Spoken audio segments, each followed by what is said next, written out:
been southbound, I've been hellbound, riding on the midnight train. Going too fast now, think I ought to slow down, standing in the pouring rain. What's going on, guys? Tristan and Tony with the Zero Duck 30 podcast. Today we have one of the few times we've had a reoccurring guest on. You guys might remember from earlier, I think it was in the off season last year, but Alex and Jessie with True Southern Waterfowl. We had them on, and it was a great time. So we're looking forward to catching up with them and seeing how their season did. So what's going on, guys? Hey, how's it going? It's going good, Hello. good. Missing duck season. Yeah. It was a little rough for us, so we're looking forward to, we're on our way right now to Arkansas for snow goose season, so we're kind of looking forward to changing it up and seeing some birds in our face, so. Yeah, I hear that. Did y'all, for duck season, did y'all hang around in Texas, or that's where y'all are from, right? South Mississippi. South Mississippi. Yeah, we're like 40 minutes north of New Orleans. Okay. But yeah, we went over and hunted Texas. My mom wanted to have like a family reunion in the middle of duck season. Yeah. So I said, all right, my one stipulation is there better be some kind of public land hunting nearby. So it absolutely poured on us, but we went and hunted. I got my brother out there for the first time, and we went and hunted 2 days. So nice. Did you get him hooked or? I don't know. I mean, I'll say it was pouring. Like, it was kind of like I don't have a bilge pump in my boat, but we had to get the boat up on plane and pull the plug. We had like ankle deep water in the boat. Oh, shit. And he never once complained. We shot 2 ducks the first day, and we shot one woody the second day. So he never once complained. He never, I was impressed. I told him that. I was like, man, most diehard duck hunters would have been out here complaining about, 1, the lack of birds, and 2, the weather, but you're out here taking it on the chin and you're not saying nothing. So that's good. Yeah, he enjoyed it. He was, to see him, the excitement of him killing his first wood duck, Mm-hmm. that was nice. That's something he'll never forget, hopefully, Absolutely. So, yeah. You guys will get a kick out of this. We can get into this more later, but my wife went duck hunting for the first time this year, and one of her observations is she said, I feel like most of the time when you duck hunt, there's got to be one disaster. And I'm like, that's pretty accurate, especially on public land. Yeah, that was our season was a disaster. Oh. Where do I start? I smashed my finger in the car door, putting my daughter in from a hunt. Oh. And my finger's still black and blue as my trigger finger. Oh. I couldn't move it for like 4 days. Oh. So I used my middle finger as the trigger finger, and then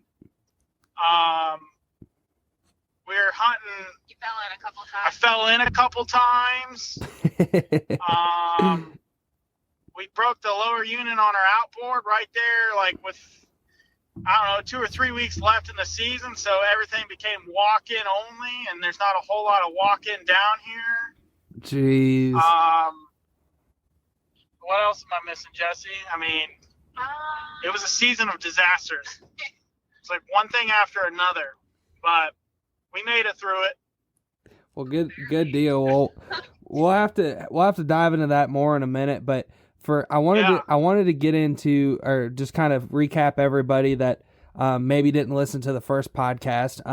Will you guys kind of just give a 60-second commercial on, what you guys do, your YouTube channel, all of that stuff? True Southern Waterfowl. Give us the commercial on True Southern Waterfowl. All right. Well, my name's Alex, and my wife is Jessie. She films. She does all of our social media work. I'm selling you short. Help me out here.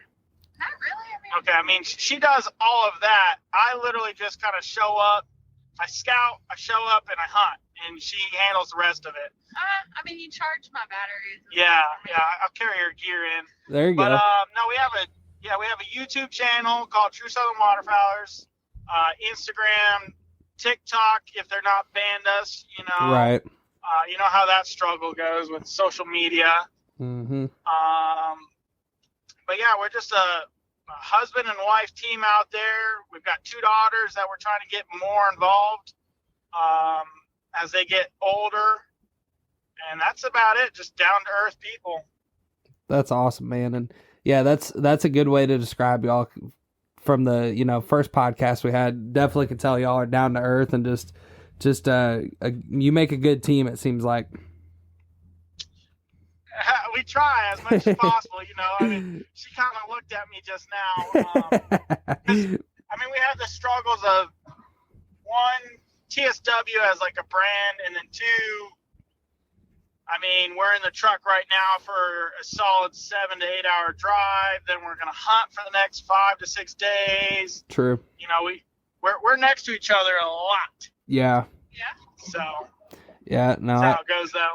I get that. Yeah. When my wife came on her first duck hunting trip this year, it was 3 days, and she basically by the 3rd day she was like, yeah, this was cool for a couple days, and she really did enjoy it. But she's like, it caught up to her. She was tired, and the last day was the best day. We shot like a 6-man limit, and she's like, yeah, I really enjoyed the day before. When, funny enough, we got set up late because the Ranger didn't work. We shot the least amount of ducks we shot all weekend, but it was just like a smaller group hunting, and we got to bullshit the whole time, and it was a nice sunny day, so it was cool. She got to see it from a lot of different perspectives that weekend. Nice. Yeah. Unfortunately, with my work schedule, Jessie and I did a lot of, I call it solo hunting, but there's a lot of just Jessie and I this year. Mm-hmm. Which kind of like why I love duck hunting is the bullshitting with your friends and family, and when it's just Jessie and I out there, it's not that it's a bad thing. It's just, it's fun when you have a group going. Sure. Yeah, you probably get to the point where it's like when you're close with somebody, like you're okay with being in silence, and then it's like, a couple hours go by, you're like, man, we haven't said anything. We've just been sitting here hunting. Yeah. That's when I fall asleep. Yeah. If I don't keep her awake, especially after 3 or 4 days, she's looking for a place to sleep on the ground. Well, I can tell you guys this. What's going on, guys? Tony. Hey, I'll tell you this. If I was out there only my wife and I, I'd be calling some people. Because especially, because there's a work side of it too, right? Yep. And you're out there trying to get this content, and you're both probably striving for the same amount of perfection. And at times, it's no different than me, Tristan and I, you're working hard to do your best. And sometimes you don't see eye to eye, and, things happen. Oh, for sure. Like Jessie says all the time, if there was somebody that was filming us 365, the content would be on MTV probably. Yeah. Or one of those, No, it would not be on MTV because it'd be like rated R. Oh, Yeah. Okay. Not for everybody. It'd be on Jerry Springer. But, no, I'm just kidding. Yeah, there you go. But yeah, it was just, I don't know. It was a rough season, and I say rough. I mean, how do you guys keep? Jessie gives me a hard time on how I keep track of my birds killed. Mm-hmm. How do y'all keep track of the number of birds you guys killed? In terms of like how we like what we use to track that, or what do you mean as far as that? Like How do you log it? How do you log it for the season? Like, Well, how many birds did you kill? I killed 500 birds, or I killed 200 birds. How do you come up with that number? Well, we were just driving down the road the other day, actually killing time. We just came back from the veteran hunt in Arkansas. We're 7-hour drive for us as well. And Yep. we were sitting in the car and just like talking about our hunts throughout the year and figuring out how many birds. Obviously some of the hunts you're like, oh, I can't remember. Like I might have shot 2 or 3 that day. I don't know. So like we were going with a lower number, just like, just figuring it out or whatever. But that's kind of how we do it. We didn't have like we probably should come up with like an official system to like, write down, because I know like Ducks Unlimited on their app, they have a thing where you can log your birds, but I always forget to do it. Yeah, no, I've thought about doing that, even just from a standpoint of, looking back 10 years from now and saying, golly, I've shot, 25 ringnecks or, whatever it might be, something like that. But no, we really just kind of keep track of, just the numbers really. And if we're out there hunting, and like for a great example was, Tristan and I took, one of our buddies, he's a veteran. We took their boys on a quota hunt down in Florida, and one of them's 18, one of them's 14, something like that. And so we took them out and on a quota hunt, and we shot like 13 birds. And I told Tristan, I said, I don't remember how many people shot what. I said, but I'll just count 2 out of that because I want to give the higher end to the boys. You know what I mean? Right. And so yeah, I gotcha. Yeah, that's how we typically do it. There's definitely those hunts where you walk away, like if Tristan and I go out together, then we walk away. If we shot a 2-man, then we walk away go, okay, well, that's 6 ducks a piece. You know what I mean? But but yeah, that's really kind of how we do it. Okay, see, we kind of do it different. And when I say we, me and everybody I hunt with, we just kind of keep track of the birds killed by the group. Okay, good. Yeah. But see, whenever you log it, So when I log it, and I log after every hunt, I'm kind of a nut. But like you're saying, I know how many mallards I've killed for the last, because I only started doing it like 3 or 4 years ago. Oh, But I can tell you how many mallards I've killed every year for the last 3 or 4 ringnecks, bluebills. I can tell you all of that. That's awesome. I think that's pretty neat, actually. And then the days I've hunted and stuff like that. But Jesse gives me a hard time because I was kind of. As waterfowlers, we experience all kinds of extreme weather conditions. Stay bone dry and warm with Frog Togs hunting gear. You can check them out at frogtogs.com or at frogtogshunt on Instagram. Adding up my numbers, and I say my numbers, but the group's numbers, and we're at like, I think I hunted 30 days out of the possible 60, and I think we're at like 156, but that's from teal, speck, and then regular duck season. I'm right. I say me, but like 156 waterfowl died in front of me. That's how I kind of keep track of it. And Jesse's like, no, you're dumb because you didn't kill all those. And I was like, well, I understand that, but it's hard to. yeah, but when Ducks Unlimited or whenever you sign in to get your new hunting license, when they ask you how many birds you killed. Yeah, but it's always how 10 many plus. you I mean, Yeah, I kill yeah. over 10. I know that. Right. Like when they were like, hey, did you kill 10? I'm like, I mean, I did that in like the first 2 days, but. I know. I've always found that odd the way they do that, because it's like anybody that's like serious about it, even if you absolutely suck, but if you just spend a lot of time out there in the field, you're going to get lucky enough to kill over 10 birds in a season, you know? I mean, Yeah, because isn't it like 1, 3, 5, and 10 are your options? It's something like that. Yeah. It's like, Yeah. how many birds did you kill? 1, 3, 5, more than 5, Yeah. or whatever it is. You're exactly right. Yeah. And the other thing that kind of changes for us too is so much is that we jump in and out of both public land and private land. And so sometimes we might just be hunting with some other paid hunters at Delta Thunder Outfitters, and and we're hunting with them, and we're hunting as a group and shooting as a group and stuff, and might be 6 dudes in there. yeah, I mean, like whatever. a great example is like the Thanksgiving weekend.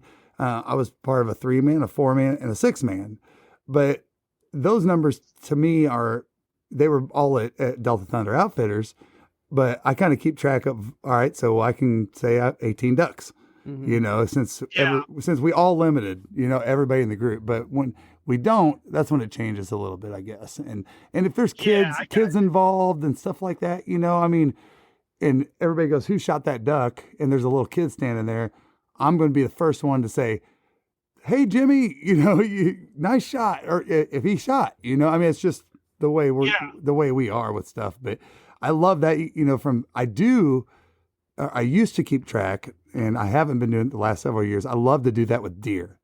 I love to keep track of, the deer I saw, the deer I shot, what the wind was, what the moon was, what the, all that stuff. And now there's even apps that help you, track all that data. Yeah, there's an app for that. I remember that commercial way back in the day. There's an app for that. You got that right. They've got so much out there that helps, in that sense of tracking and whatnot. So what was where was you guys at opening weekend? Oh shoot, where did we start at opening weekend? It wasn't Arkansas, was it? No. When was it? I don't know. That seems like a year ago already. But all right.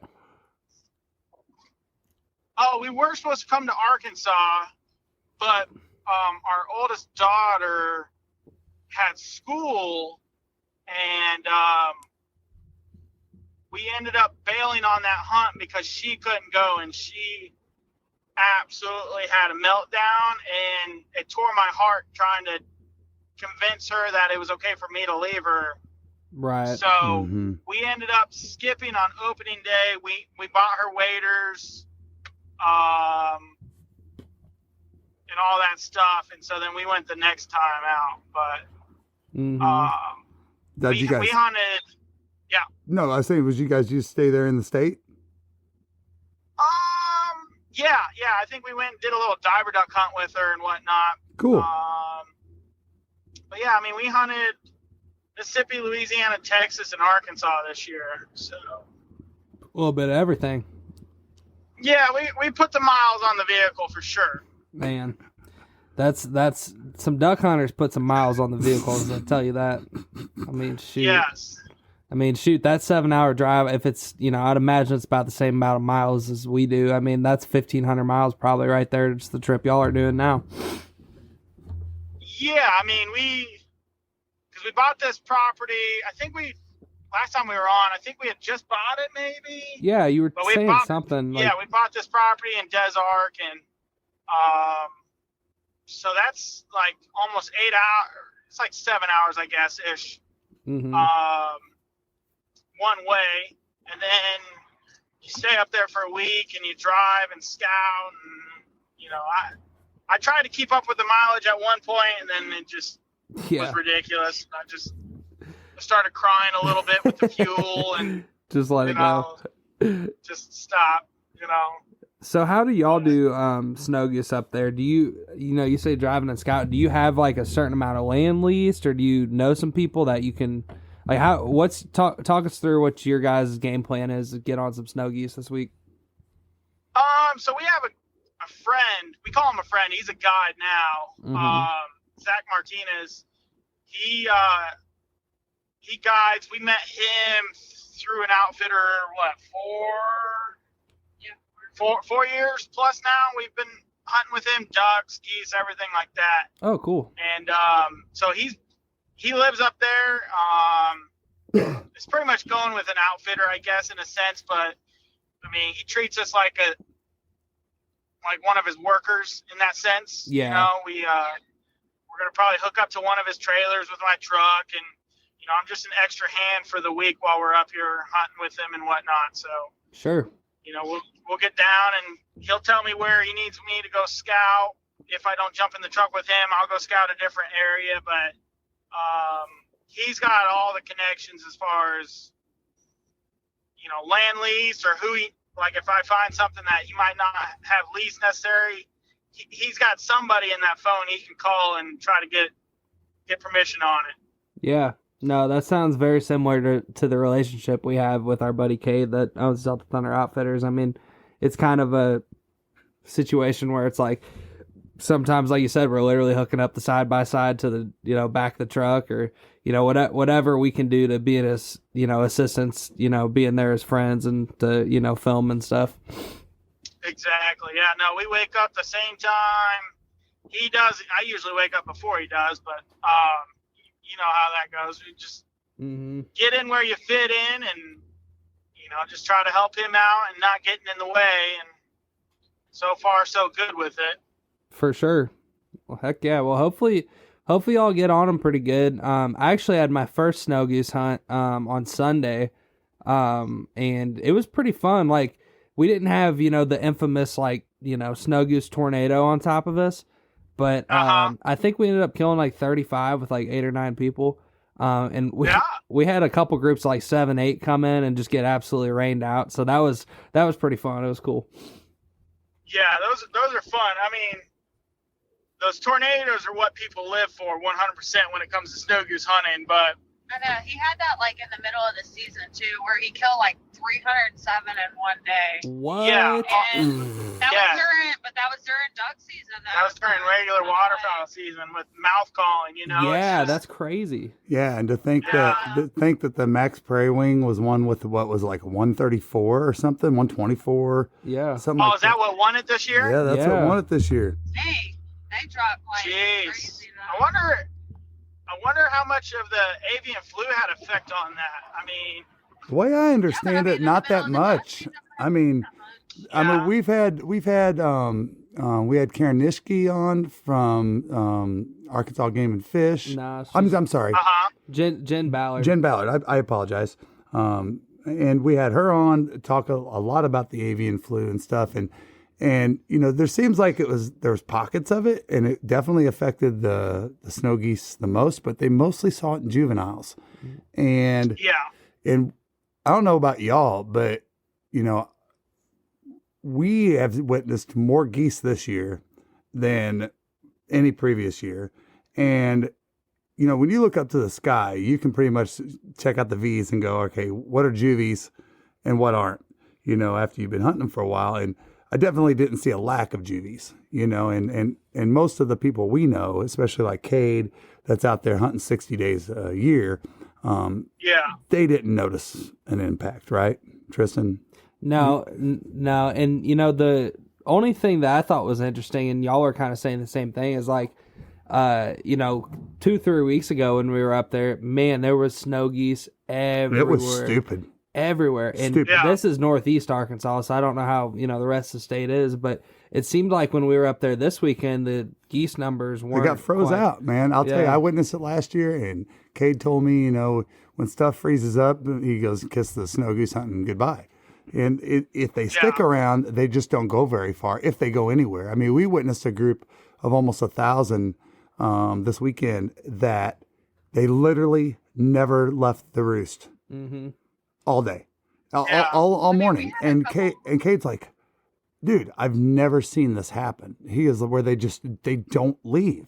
And it was warm that day, and you don't know if it had something to do with the previous colder temperatures or what, who knows, wild goose chase, right? See, and that's like, cause I feel like the goose numbers where we were at were kind of lower than usual. Yeah. Huh.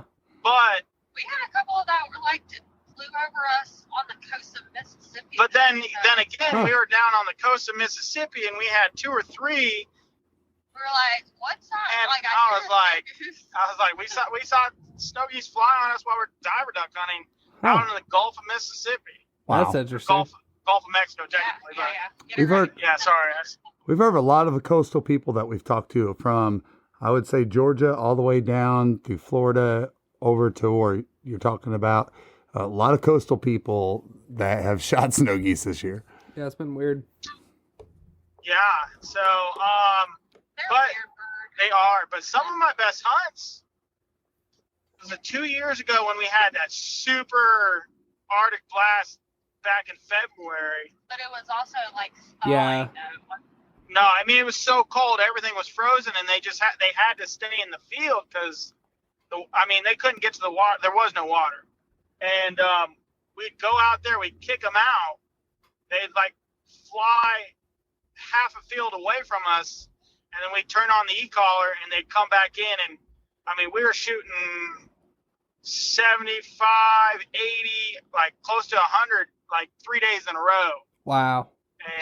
And that was fun. But well, that's what that group kept. Go ahead. Yeah. No, you go. No, I was going to say, that makes a lot of sense because of that group that we were watching the other day, Tristan. Mm-hmm. The eagle would go over there and bust them up. Mm-hmm. They'd get up and Kate goes, "We're done." And I went, and he goes, they're just going to get right back down. And all of us are sitting there going, no, they're not. No, they're not. And there they sat right back down. So.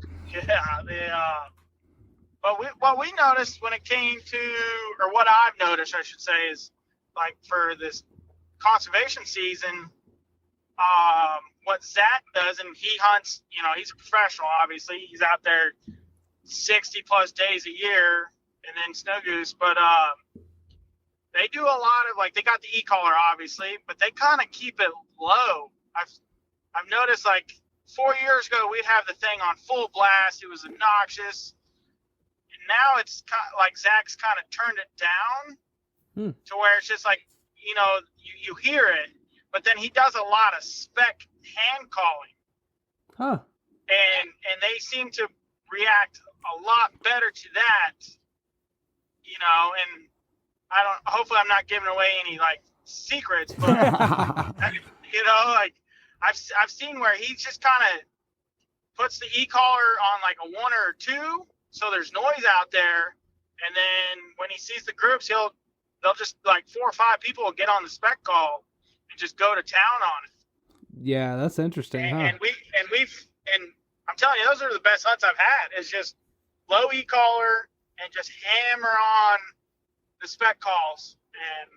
And I don't know if it's like a confidence thing. I don't know, but I'm sure it is. I mean, because, like, I've only been on one snow goose hunt, but, like, several, groups of specs were, like, working right in beautifully, of course. Yeah. Well, and I think... they always do. They always do. So, it's frustrating. I'm sure, man. It's like, that's got to be an ultimate confidence thing for them, so I'd imagine it's got to work a little bit both ways. Well, and I think it comes down when we're talking about these professionals that are out there doing it 60-plus days a year. You're a fella, and us knowing Cade, and them knowing their environments and having the experience with the birds and stuff.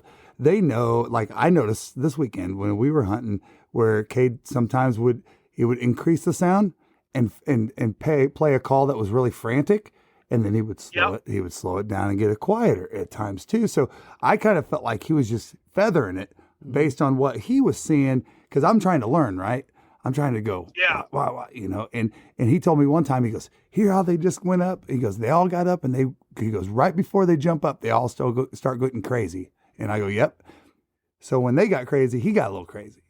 And so I think it really may come down to that. I'd be curious to know I'd like to ask your guy, what's the strategy there? That's kind of cool knknowledge to know. Yeah. Thanks for the tip. He's got it down to where he knows what because he can tell what a Rossi is, and just because he's a professional. I'm not quite at that point with my ears. I can hear the difference between a Rossi. See, they have like a shorter, higher pitch call. Yeah. See, I'm not that good yet, but he'll be like, oh, those are Rossi's, and then he'll switch it over to a Rossi call, and those are like, if I had to compare them, I would say they're like the blue-winged teal of snow geese. They're the idiots. Yeah.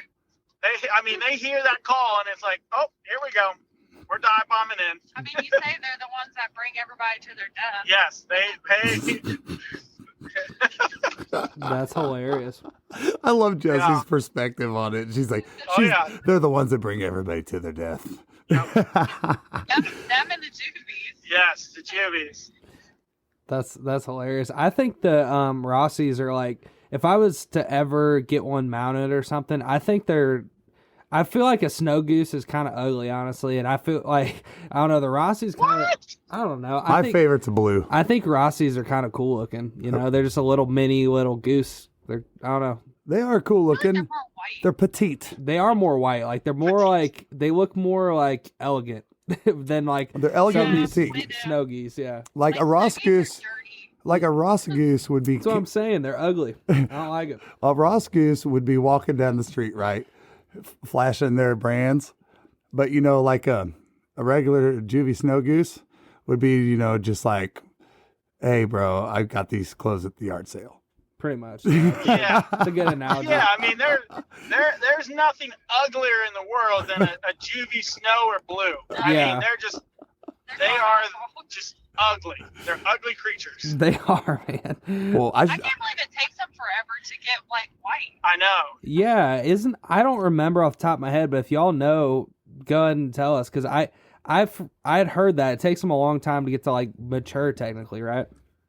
Yeah, I mean, I don't know the exact number, so I don't want to put anything out there, but Mm-hmm. Well, I mean, if you I think it look was at like 3 years for them to get like that color, you know? At least 18 months, because any other bird is gonna go through its first molt, which is like around 18 months. Mhm. So it probably takes them like 2 years. 2 years, yeah, Wow. to get that full white. You know, it's like.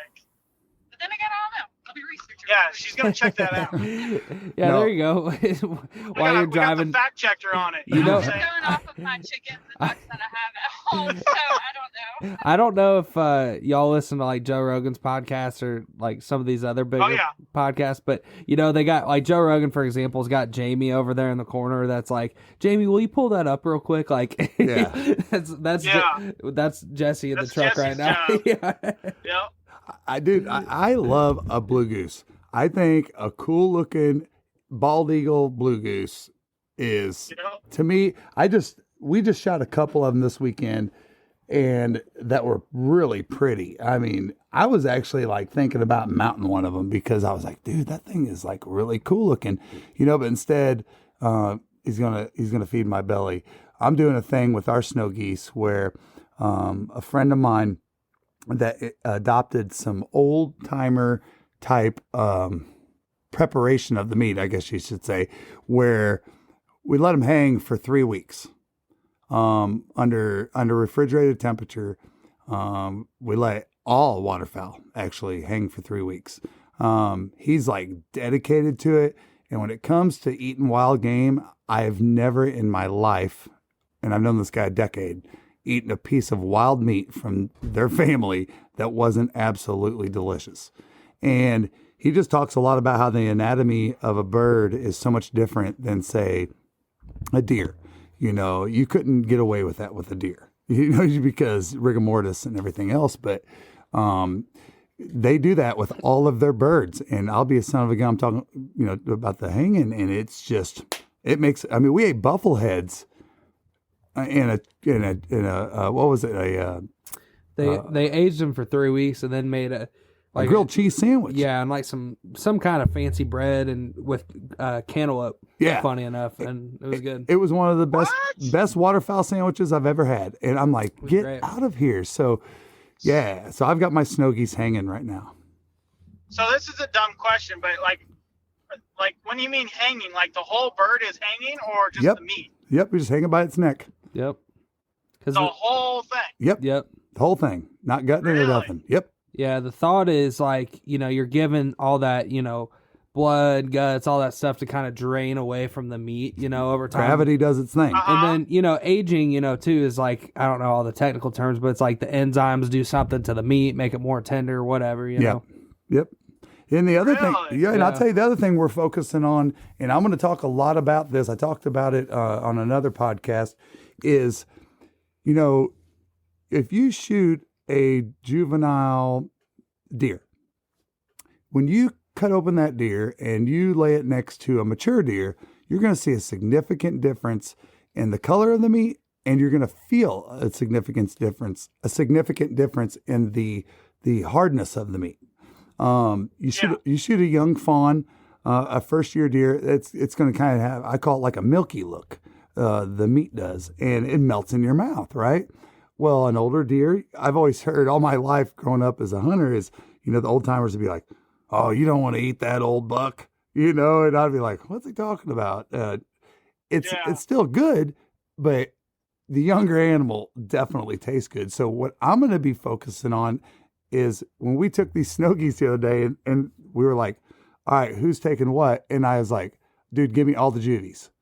I want all the juvies, and I want to try this out because to me, in theory, if it's the same way with beef, if it's the same way with venison, it's surely if waterfowl is a red meat, maybe it's the same thing, you know, so.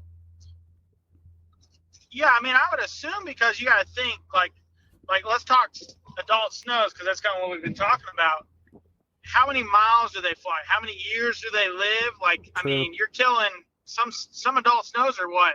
20. 15, 20 years? Yeah. So that meat's been around the block, you know, but then you got a juvie that's first flight, second flight, you know, I mean, I could definitely see that. Yeah. You know, I mean, that makes sense. It's got to be. And here's the other thing that I know is a big deal too, and that is, you know, when we take the way that the commercial industry works, you know, as far as beef, chickens, everything else, you know, of course you want to swiftly take the animal for no suffering, but the real selfish reason behind that is the quality of the meat not having adrenaline, a shot into the meat. And I have definitely eaten deer meat that were, say you find one that was gut shot a day later. It has nothing to do with the guts or any of that.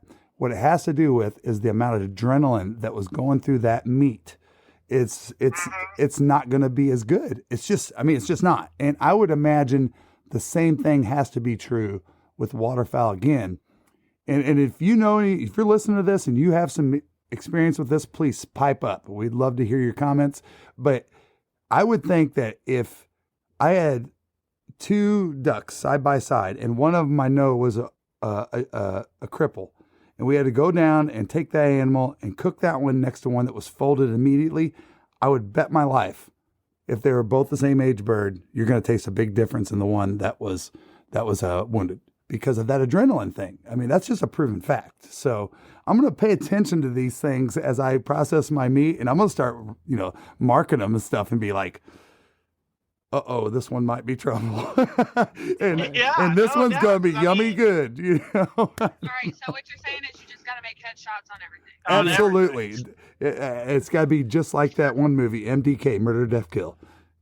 Yeah. I mean, it makes sense because, you know, like I shot, you know, a teal this on Veterans Hunt, and Blue and I put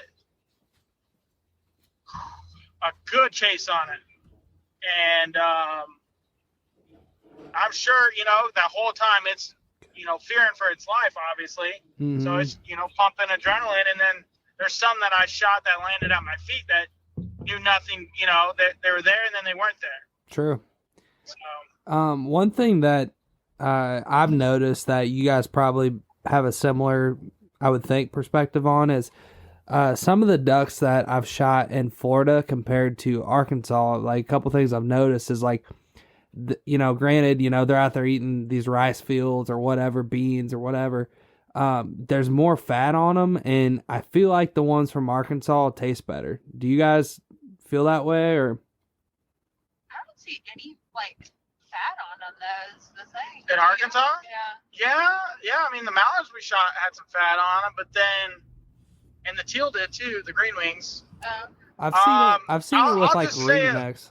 Ringnecks is the most recent example, or, like, maybe teal, but ringnecks just really stick out to me. Like, the last, like, the ones I shot in Florida this year versus the ones I shot in Arkansas, the Arkansas ones were, like, some plump ringnecks.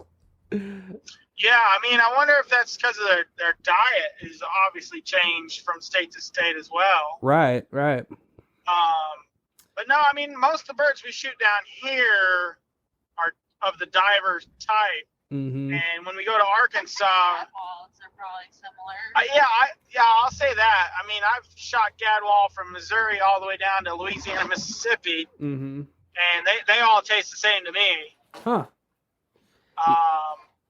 Yeah, I don't. You know, but I think that's all in how you kind of prepare it, kind of like what we were just talking about. I mean, sure. Like Jessie's got this amazing fajita recipe that she's got. Mm-hmm. That, I mean, people have this bad stigma towards snow goose, like, oh, it tastes terrible, this, that, and the other thing, and people are always wanting to just give it away. I'm like, hey, I'll take it all. Yeah. Because I don't even know why, because they eat the same. They eat the same thing as specks. They eat the same thing as all the other ducks, you know. I just, but where I was getting at that was, like, was it last year when you were cooking it we're cooking the snows, and people thought they were the specks that we had killed. And they're like, oh man, this is great speck fajitas. And Jesse and I kind of looked at each other and like, well, that's snow goose. That's funny, man. And they're like, no, there's no way. And I'm like, yeah, that's snow goose. Well, I'm interested to try these snow goose out that we just shot, because I found, a lot of people are like, oh, divers don't taste good, and I'm sure y'all have a similar perspective on this just from what you just said. Yeah. We don't do divers. Oh, you don't like divers? I mean, it all depends. Like bufflehead.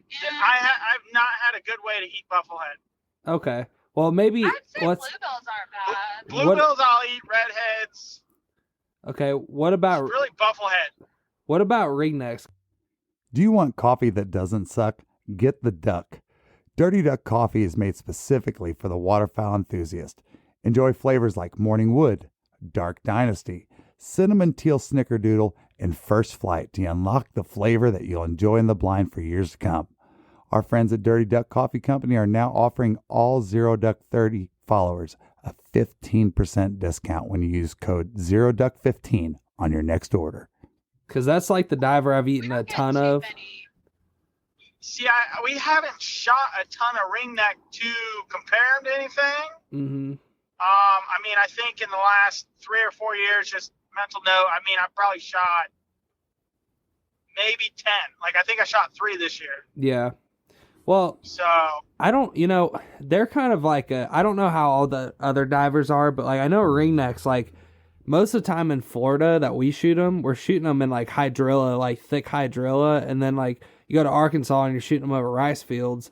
So, I think compared to a lot of divers, maybe they're a little bit more on the vegetarian side of things versus, like, invertebrates and fish and all that. But, which maybe that's why. But I found with ringnecks, like, I don't keep the skin on them, but I've cooked the same recipe, like literally a pintail and a ringneck, and it tastes the exact same. So I kind of feel like that's what's going on with snow geese and speck. And, people just have their weird, like, stigmas, like you said, Well, and here's the other thing I'm going to comment about this topic, and this could be a very debatable topic for people, and that is, with a lot of you all puddle duck eaters, you don't even realize how much your puddle ducks eat invertebrates, frogs, tadpoles, little fish. Do your research. I mean, go to different universities that are within your state and look at some of the studies that they've done on some of this stuff. It'll blow your mind. It's a big, heavy part of their diet, especially during migration, because they need that protein and fat. And they, what I have learned, and I've been a psycho on this side of it as far as Florida goes. And what I've learned, and I've got a lot more to learn about Arkansas, but what I have learned is that these ducks are going to eat whatever their inner network of their body is telling them that they need, whether it's grain, whether it's protein, it just seems like there's definitely a giant variety of things that waterfowl eat that, a lot of us like to categorize it in, so we say puddle ducks in the Midwest, we're thinking, okay, they eat the rice, they eat the corn, they eat some beans, they eat millet, all that kind of thing, right?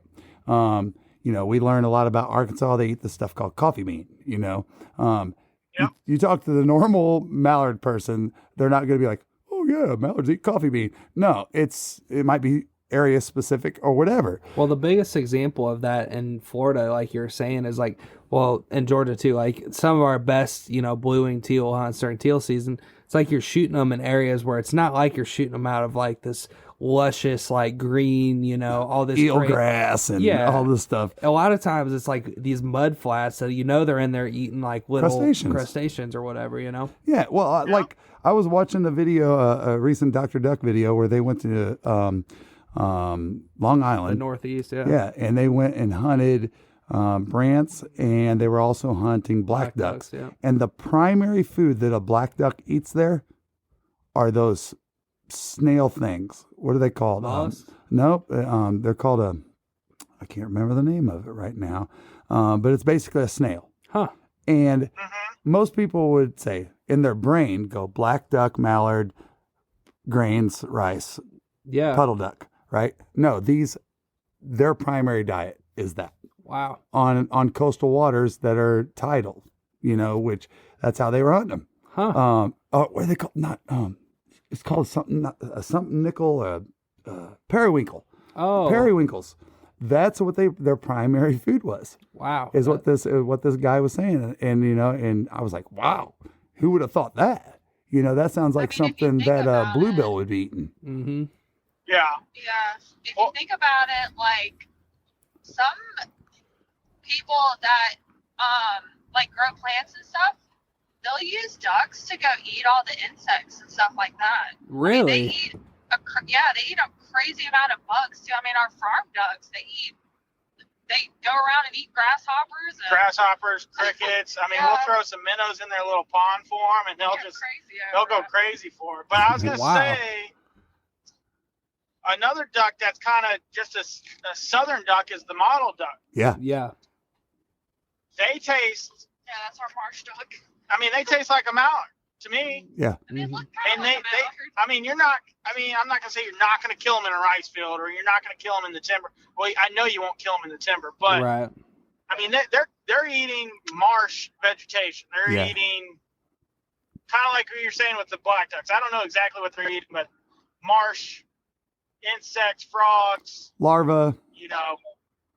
Plant life. All kinds of stuff. That's a good point. Bringing them up, yeah. And I couldn't see a difference, and they don't migrate. I think they're one of the few waterfowl that don't migrate. They stay. Yeah, they do stay. They stay in Texas, local. Louisiana, Mississippi. On the coast. We're starting a movement tonight. We're starting a movement tonight, y'all. Let me tell you something. We're starting a movement tonight about meat that doesn't taste good is because of the age of the duck and not what they eat. Because I'm telling you, there's something to this, and I hope that there's some smarty pants out there that's got some data to share. Because I think I'm going to do a study on this year. Do it. I'm going to do it. Yeah. See, somebody always has something to complain about too, though. So that's another thing. That's true. That's true. And but I think, go ahead. No, I was just duck hunters are, that's anything you tell a duck hunter, they're gonna have it. Just there's so many different opinions in duck hunting. Like how it is. Like if you post anything informational, like from a scientist, they're like, "Oh, that's bullshit. My granddaddy's been hunting for 40 years, and he says that's not how it works." Right. Yeah, they're ready in their hands. Mm-hmm. No, and then what I was gonna say is I think a lot of duck hunters, and I'm guilty of it when I first got into it, is just duck breast, jalapeno popper, cream cheese, bacon. Yeah. That's all they know. Right. But there's so much more out there that we're even still learning. And I encourage anyone listening, get a cookbook. Get out there and Google it. There's so many ways to eat waterfowl. What's that? We dying? We got Amber Alert. Oh, Amber Alert. Oh shoot. Yeah, sorry about that. No, you're good. We didn't even hear it. Oh, okay. There's so many different ways to eat waterfowl. I mean, was it last year was your first year making the waterfowl, the egg rolls? Yeah. Wow. I mean, that's cool. straight slapping. Yeah. Wow. I mean, it's basically a duck popper, but in an egg roll style. Okay. Well, I mean, you grind it up, and then I mean, you do a little bit more. Stuff in it. Yeah. You gotta chop up bacon. It's got cream cheese. It's got jalapenos in it. I mean, you can really throw whatever you want Damn, in it. I'm gonna have to try that. That sounds delicious. Yeah, giving it that is. crunchy texture, and then you just dip it in some General Tso's sauce. Oh yum my yum gosh. Little yum yum sauce. Yeah. Oh, y'all are talking the Lord's work right now. Hey, now. Who's got the duck sushi? Yeah. Hey, Duck I'm sashimi. telling you, I might make some little reels to Dude, do some of these recipes. you want to talk about the kind of thing that I think would do really well on TikTok? I bet that would be badass if you put that. Nobody steal this idea from Jesse. Jesse, go make a TikTok on this because I think that one's a gold right there. Oh, it's so good. You don't even have to do anything to the meat. You just grind it up. I like to grind it like super fine. Sprinkle whatever kind of seasoning you want. We usually do like some kind of like allspice. And then you just like you throw all that stuff together, mix it up, put it on an egg roll, roll it up, and fry it. So you're making so you're essentially making a burger. Kind of. I mean, you're making an Asian burger. But no, I mean, you're putting the meat into a burger texture. Yeah. Right. Yes. That's what I'm going for. Okay. Yeah. Very cool. So then you get the seasoning like all distributed between, like with the meat. So. But what I was gonna say is like, what we've noticed is, people don't even know they're eating it. It's like. Yeah. Our kids love it. Our kids love it. Everyone has loved it. And most people are like, hey, like, what is it? That's a duck egg roll. And they're like, oh my gosh, I need 7 more of these. Oh, yeah. I'm going to have to try to trick somebody on that. It's like putting out crack on the table. God, that sounds good. Yeah. I'm guilty of. Oh, go ahead, Jesse. No, you're good. You can take like 3 or 4 breasts, like just say two ducks, and it's going to make you like 20 egg rolls. Wow. Yeah, because it's ground up, it just goes so far. Yeah.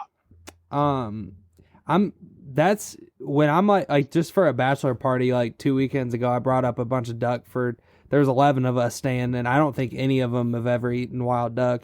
And just for the sake of like, because even with like, I'll do these different recipes and stuff, and I'll just be honest with you, sometimes like I might overcook the duck a little bit and it's irony, or I might screw something up, and sometimes it's banging, sometimes it sucks. So I was like, just to be safe, I'm making the jalapeno poppers, and sure enough, I mean, you can't go wrong with that one. But there was 11 duck believers after that. Dude, you guys have just expanded my my thoughts on what we can do with this meat. I want to say that whenever I do make the duck egg rolls, that meat is pretty well done, but you can't tell because it's deep fried, so it's going to get all of that juice from just deep frying it in general. And so much seasoning, touching, and mixed in. I mean, that makes a lot of sense. Yeah. So what about this? I'm just thinking, you know what I'm going to do with the snow goose meat? I am going to grind it down in my meat grinder, just like I would take my venison. And I'm going to make some snow goose chili out of that. There you go. Dude, I mean, how can you go wrong, right? With chili. I mean, you should grind some bacon up with it so you get some of that fat. Fat, yes. Yep. Yeah. That's a great idea. That's a great idea. No, I'm going to take snow goose meat. I'm going to put it in the meat grinder. I'm going to take some bacon fat, mix it in with it, and I'm going to make some darn chili out of it. Do it. I wonder if, like, waterfowl sausage is a thing. It is a thing because our meat people, when we dropped off the deer to get processed, I saw somebody dropping off ducks, and I'm like, what are they doing with this stuff? And they're like, we're putting that into sausage. And I was like, what? Duck sausage? I never even thought of something like that, but why not? Yeah, I haven't had it yet, but I've heard people doing that with snow geese. And honestly, before talking to y'all, I might just try cooking some normal now, but like, I had some snow goose jerky the other night, and I just got a Traeger a few months ago, and I'm like, I'm just gonna freaking make a shit ton of jerky out of them. I mean, but I think I'm gonna try cooking one now hearing y'all say that. Yeah, I mean, a lot of people do is make jerky out of it. A lot of people's go-to, and I'm not knocking it by any means because our buddy will make jerky.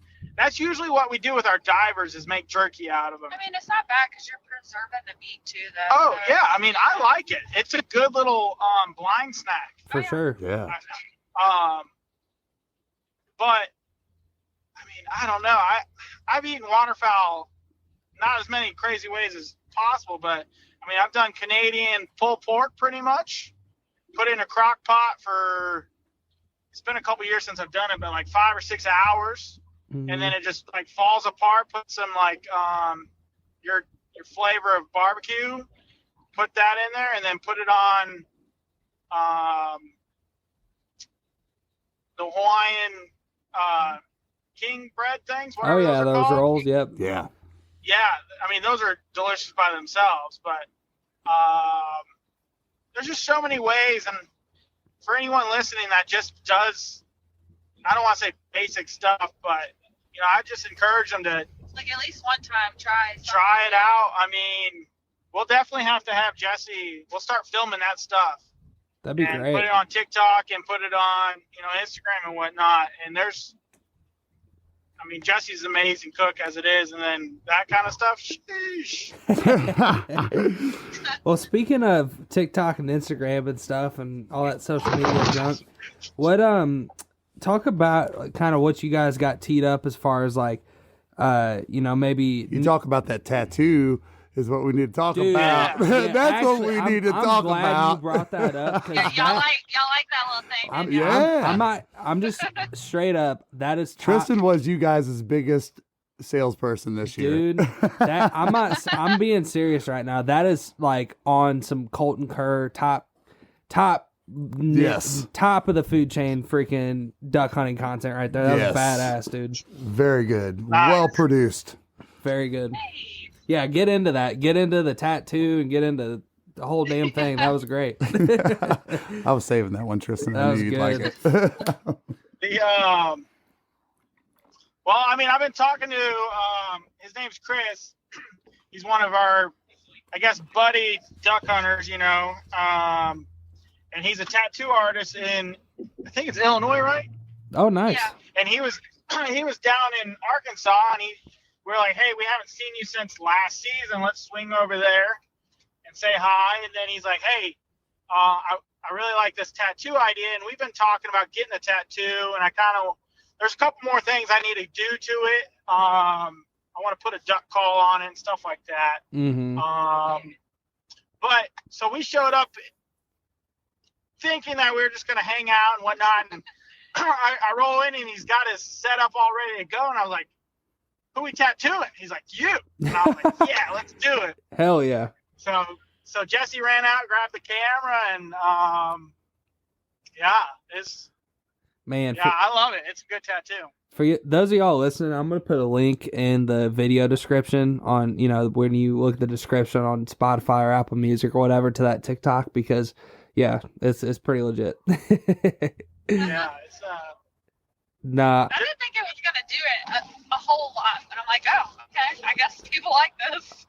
That was sick. Yeah, sometimes it's the stuff you don't anticipate doing as much that pops off. I know. Like I posted. Hey, I got some breaking news for you. What's that? We're going by the pyramid. Oh, hell yeah! We're crossing into Arkansas, boys and girls. That's always a milestone in itself, right there. You're like, we're here. I'm telling you. I've never been in it. I know. She's never been in there. I don't know why, but I feel like any oozers, that's what they like to call us, oozers. That's right. That come from Tennessee, Georgia, Florida, anywhere on the east side of Arkansas, this is like a milestone of like, hey, we're in Arkansas. And every time we go over the bridge, Jessie always takes a picture of welcome to Arkansas sign. She's struggling to do it right now. Are you going to get it? I know you drive by. She got it. Nice. Nope, didn't get it. Nah, she didn't get it. Yes. But yeah, that's exactly where we're at right now. Okay, but honestly though, I feel like I'm like an OG because when I did live in Memphis for the year, I went to the old Bass Pro before it was even there. Yeah. Oh dang. So there's that. Yeah, shoot. I wouldn't even have known that. Like that there was an old Bass Pro. Yeah, it wasn't at the pyramid. It was like a little Bass Pro. Are you sure? I feel like it's been at the pyramid since before I was born. I don't know. I think there was just probably 2 Bass Pros in Memphis. Maybe then. Well, why would you have it so close to that? You went to the cheap one. I did. Well, it's funny y'all bring that up because I guess it was the second to last weekend of duck season.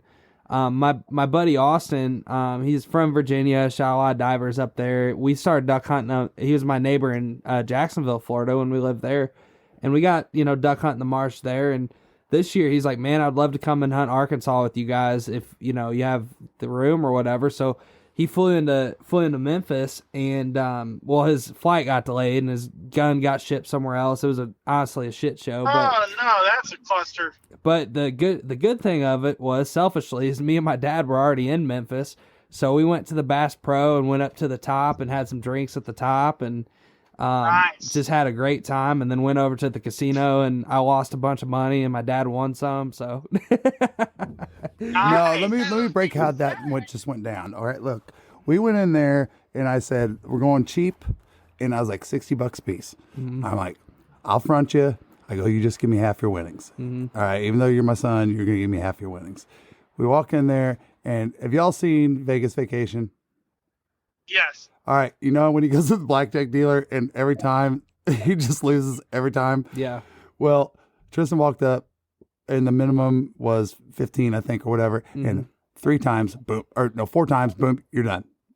No, so what it was I won one hand, and so that $60, so I got up 15, and I think I got like 5 hands out of that $60, and then I threw in $30 of my money, and then lost boom, boom, boom. So it was like whatever that is, 8 hands or whatever. He looks at me and he goes, "Dude, I'm done," and I go, "Yep, you're done."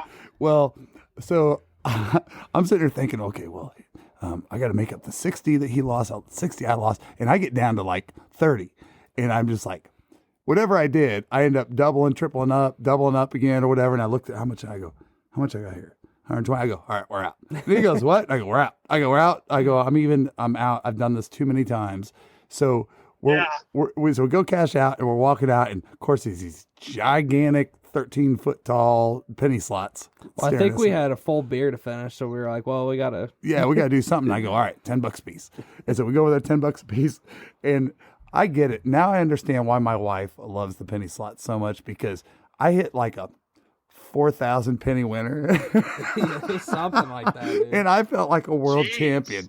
I mean, I did, and I didn't tell my buddies. I just recorded the part where it's just dinging like 4,000, and they're all texting me back going, "Bro, you won a big jackpot!" And I was like, "It's penny slots." but So it's like $25. It was like 20, but still, yeah, right. So, but anyway, Nice. yeah. Okay, so I was right. All right, Jessie was right. Here we go. So they built the pyramid in '91, but it was called Big Cypress Lodge. Okay. And they reopened the pyramid in 2015 as a bass pro. Oh, okay, fair enough. Okay, so But don't they still have the Big Cypress Lodge or something? Because you could still stay there, right? I yes. think Yeah, you can sleep there. I know that. I haven't done it, but I know people that have. that'd be cool. Yeah. Yeah, that'd be fun. No, yeah. That place is amazing, though, man. And then you get to see the live ducks, floating around down there. Well, Yeah. Tristan, I didn't even know we walked past him like more than once. And then on the way out, I go, "Hey, there's a hen wood duck sitting there." He goes, "Our partners at Huntwise are offering an exclusive discount for Zero Duck 30 followers. As an elite member, some of the features you'll immediately gain access to are Huntcast, Windcast, peak kill times, property lines, owner information and phone lookup, 250 map layers, unlimited offline maps, 3D maps, social media, and on top of it all, save up to 50% off some of the top hunting brands in the industry. Download and explore the #1 hunting tool set today and save 20% by using code DUCK30. He was sitting there the whole time, Dad. And I was like, well, I'll be a son of a gun. I never saw her. She was camouflaged in. But did you guys... I mean, if you're in Memphis, you should go to the Peabody Hotel, and they, walk the ducks out of the hotel and bring them to, this little pond that they swim around. They follow this person.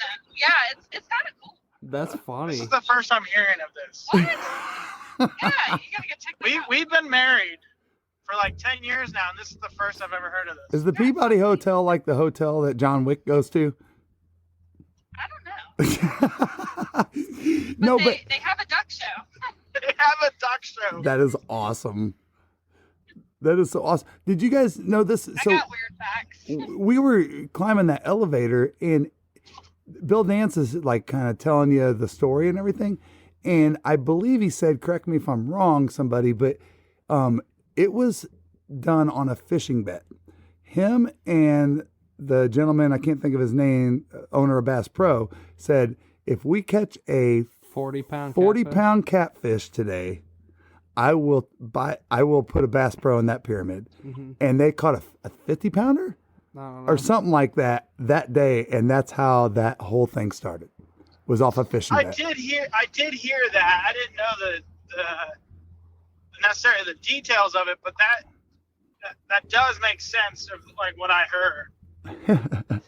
So before we got into the tattoo thing, which was, great, but I wanted to get into what do y'all got teed up as far as like, YouTube videos? Cause it sucks. Like it's the point now where duck hunting content kind of dies, unfortunately, until, the late summer, early, fall.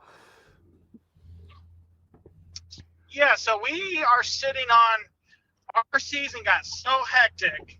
With traveling, family, working, filming got done. Editing did not get done. So we're sitting on,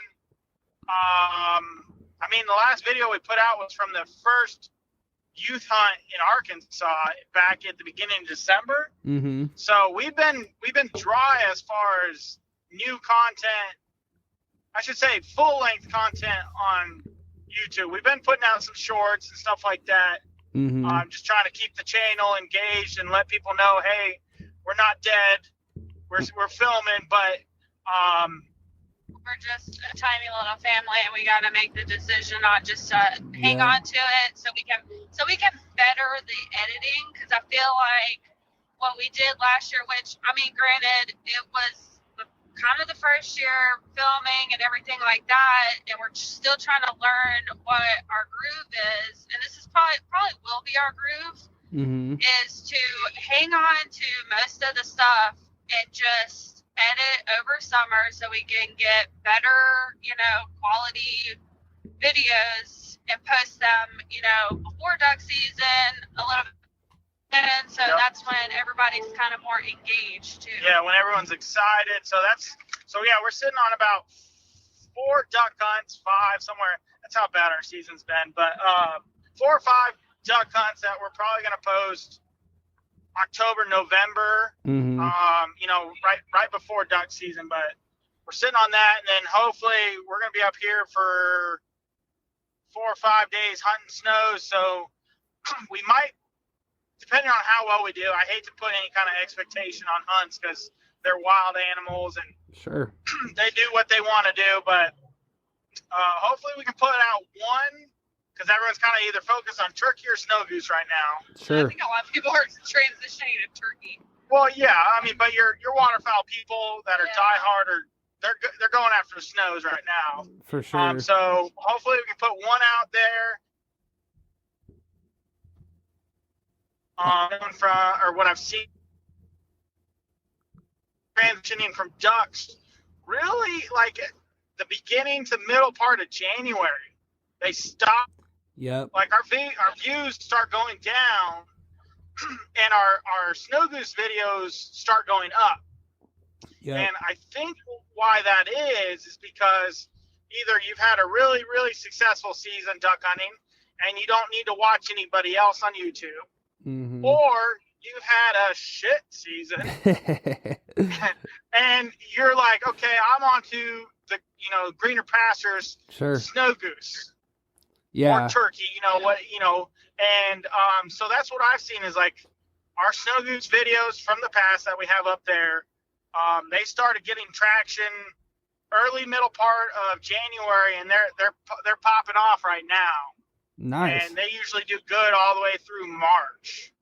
Nice. So, so that's kind of our plan with that. And then, we have so much content for short clips for TikTok, Instagram, that we just haven't even had a chance to siphon through, Yeah, I know it's hours and hours and hours, and most of it's in the siphoning through, like you said, Yep. So, we got stuff coming. It's just Jessie and I. Yeah. 2 girls, jobs, it's just. No, we get it, man. It's because it is what it is. It's, really at the end of the day, like it's me and my dad filming, but as far as like editing, that's my whole department. And having a day job, it's it's none of us do this as our day job. So it's like, I don't have kids yet, but it's like just so many things going on. It's just to try to get content out is really challenging at times. And like we the last video we put out, we had so like we kind of do like a hybrid of things. Like me and my dad always film when we go, but at the same time, every once in a while we try to get this guy that's really good, Dalton Whitley with Salty Shots. We'll hire him to come out, and he had a second shooter. They both came out for the weekend of my wife's first duck hunt. And we had 3 days of like you could make a video out of like all 3 days, even though like they weren't all the most like impressive hunts. One was like 22 ducks with 6 people. One was 6 ducks with 5 people. They were all their own experience. They were all, they're all interesting, because different, and, one we can kind of make, like Katie's first duck from a woman's perspective. There's a lot that you can do with it, but the only one we put out was like a 6-man limit, or 6, I guess a woman was there too, so not 6-man, 5-man and a woman limit. But we got to the point where we're like, that happened New Year's weekend. We're like, we have to have this out by like mid-January. So we got that out and pretty much are like, we got to sit on everything else. We're done. Including what we filmed the rest of the season, because it's like there's no way it's going to be out in time to like maximize the views on it. And just to provide a real fact behind that, it's not the best video in the world, but one of my first ones that we did on a veteran hunt down in Florida. And we really smoked some Drake blue-winged teal. I'm talking in full plumage. I think there was 4. Yeah, I know. I've seen that video. Yeah, there was 4 or 5 mounters that came out of that group, and we released that in February, towards the end of February, and it's one of our worst videos as far as views, and I'm just like, gosh, so as much as we hate to hold on to some of this footage, we also know that what's best for us and our partners is that we need to wait until the algorithm's right, and we can put that out at that time. And the other thing is we're all getting ready to enter into what I call the shadow band days of what we do. Last year, everybody was like, bro, I'm getting shadow banned. And you'd be talking to somebody, if it was an Instagram conversation, you'd be like, are you getting shadow banned? I'm getting shadow banned. Are you getting shadow banned? And there's not somebody out there just trying to shadow ban us waterfowl hunters. It's just where the interests are. And, it's when we get into this time now, people are starting to think turkey hunting, and that's just the way it is, and the fishing industry does the same thing. When it gets into season for a certain offshore fish, guess what? You put your video out during that time, you're going to get more views. It's just the bottom line. So I think you guys got a good problem to have. Yeah. I mean, it's, you know what we used to call that in sales? I said, you know what we used to call that in sales? What's that? Sandbagging. Y'all are sandbagging some awesome content, and I can't wait to see it. Yeah, like you said, it's unfortunate for, I don't even want to call them fans, but, for our viewers, but I hope they understand, we got to put family first, and then got to put mental health first. Yeah. Because it plays a big part on, like, you get frustrated because you're like, I need to get this done, but I also have, like, my everyday life that I have to get done, too. So it's a big juggle. Yes. Absolutely. Yeah, I guess the alignment for us is God, family, business, duck hunting. It really, we got to handle those priorities. Yeah. Absolutely. Well, right on, guys. Well, we've had a good catching up with y'all, and we're thankful to have y'all on the podcast again. And we'll definitely have to catch up with y'all sometime late summer, or getting into duck season as we're getting back into the groove of things. But I appreciate y'all taking the time to come on the podcast again, and we hope you guys have a freaking awesome week of snow goose hunting. And everybody here better go follow True Southern Waterfowlers and see what's up with the snow goose week. Thank you so much. Yeah, thanks for having us. We appreciate it. Yeah, it was great catching up with you guys, and we'll definitely get some TikToks made of Jesse cooking some food. Heck yeah. And I'm sure I'll have some kind of sneakers footage. there's gonna be it's from starting tomorrow till the next week or so, we're going to be out there hitting it hard. So. Well, good deal. Well, the persistence pays off eventually with waterfowl. Y'all know that, so I'm sure you'll get onto them one of these days, if not multiple. Yeah, good luck, y'all. Appreciate it. Yeah, and take home those juvies and taste the difference. The dirty birds. All right, y'all have a safe rest of your trip. We appreciate it. We'll talk soon. Thank you. All right, thank y'all. Talk to y'all later. Bye. Bye.